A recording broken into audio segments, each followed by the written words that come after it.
கொஞ்சம் தயவு செய்து அமைதியா இருங்க.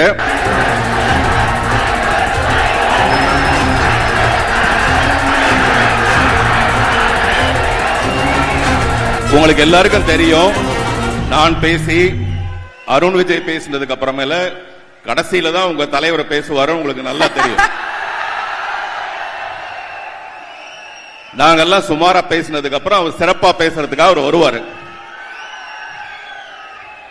அதுவரை கொஞ்சம் அமைதியா இருந்தீங்கன்னா ஃபாஸ்டா நம்ம முடிச்சிடலாம். ஃபாஸ்டா அவர் வந்து பேச வருவாரு. ஓகேயா? மாலை வணக்கம்.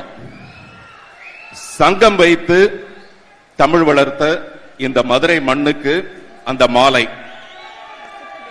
வணக்கம். வணக்கம் யாருக்குன்னா, கொஞ்சம் தயவு செய்து அமைதியா இருங்க. அப்பதான் நம்ம பேசுறதை கேட்க முடியும்.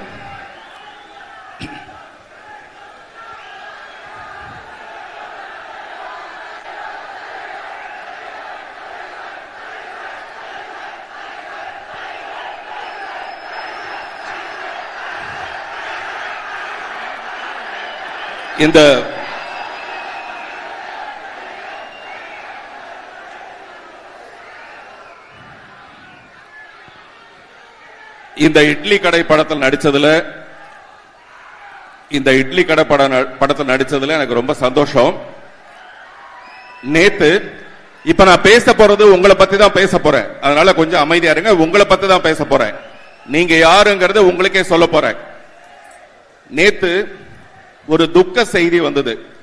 என்ன பத்தின ஒரு துக்க செய்தி வந்தது சோசியல் மீடியால, யூடியூப்ல எல்லாம். பொதுவா என்ன பத்தி மட்டும் இல்ல, நிறைய நடிகர்களை வந்து இவர் காலம் ஆயிட்டாரு, இவர் இறைவன் நடி சேர்ந்துட்டாரு, அப்படிலாம் நிறைய துக்க செய்திகள் வரும். அத ஒளிபரப்புற அந்த யூடியூபுக்கு மிஞ்சி போனா ஒரு 5000 ரூபாய் பணம் கிடைக்கும். வெறும் 5000 ரூபாய் பணம் கிடைக்கும். அதுக்காக உயிரோடு இருக்கிற ஒரு மனுஷனை சாகடிக்கிறதுக்கு ரெடியா இருக்கிற இந்த சொசைட்டில அன்பு எங்க கிடைக்கும்? அதுவும் தூய்மையான அன்பு எங்க கிடைக்கும்னா, மதுரையில இந்த ராஜா முத்தையா ஹால்ல தனுஷ்ங்கிற ஒரு நடிகருக்காக, தனுஷ்ங்கிற ஒரு இயக்குனருக்காக, தனுஷ்ங்கிற ஒரு மகா கலைஞருக்காக இப்படி உயிரையே அன்பா மாத்தி வச்சிருக்கிற இங்கதான் அந்த அன்பு கிடைக்கும். எனவே உங்களுடைய இந்த அன்புக்கு என்னுடைய முதல் வணக்கம். இந்த இட்லி கடை வந்து ரொம்ப சென்டிமெண்டலான ஒரு பேரு, டைட்டில் மட்டும் இல்ல. இதுக்கு முன்னாடி சென்னையில மிஸ்டர் தனுஷ் பேசும்போது சொன்னாரு, ஒரு 4 இட்லி வாங்கி சாப்பிட்றதுக்கு அவரும் அவருடைய சகோதரிகளும், நம்ம பூ போல இட்லின்னு கேள்விப்பட்டிருப்போம். ஆனா இவர் பூ பறிச்சு அதை கொண்டு போய் வித்து அதுல வந்து இட்லி சாப்பிட்டதாக.